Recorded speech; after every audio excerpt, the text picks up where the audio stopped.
It finally happened, y'all.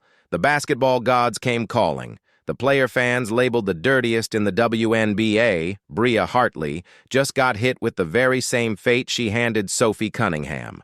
One reckless collision, one sinister smirk, and now, both players are out for the season.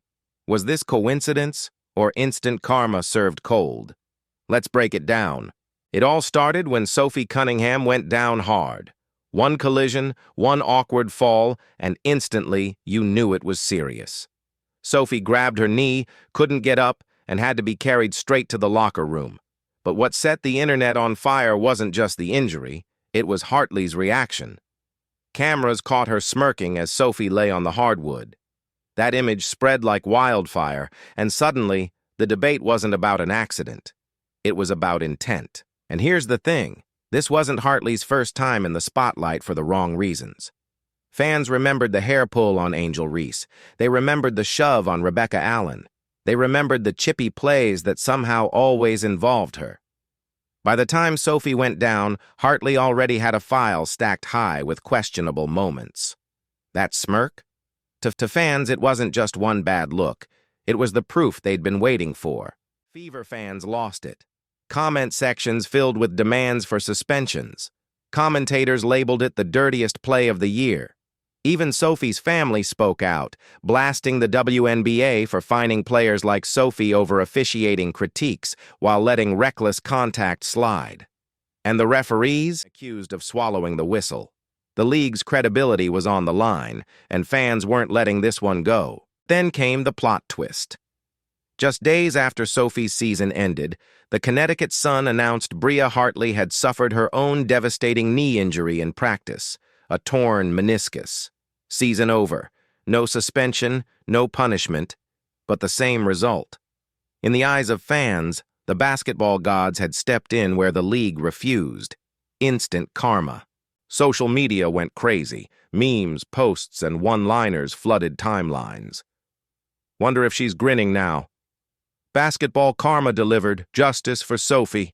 Fans who were furious days earlier now celebrated the irony. 2 players down, but only one was seen as a villain. Hartley's injury became a symbol. Payback served fast and cold. But here's what makes Sophie Cunningham different. Even after losing her season, she refused to pile on. She called Hartley a friend.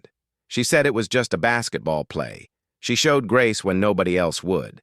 And then, just when critics thought she'd stay quiet, Sophie dropped one savage tweet, F around and find out. Calm on her podcast, fiery online, she showed both sides of what makes her a true competitor. Meanwhile, the Indiana Fever didn't fold.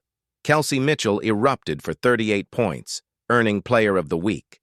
Lexi Hull stepped into leadership, and everyone's watching Caitlin Clark's day-to-day updates, knowing her return could flip the season. Sophie's spirit, gritty, tough, relentless, is still alive in this team, even as she recovers. So yes, Hartley's injury stole the headlines.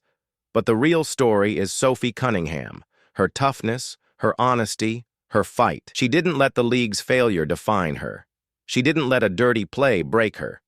Instead, she's turning this setback into fuel. And as the Fever rally behind her, the message is clear. Indiana doesn't need saving. They're already writing their own comeback story. So what do you think?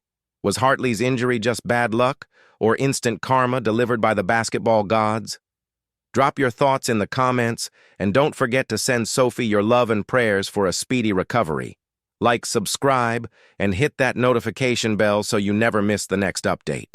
Because in this league, stories like this, they write themselves.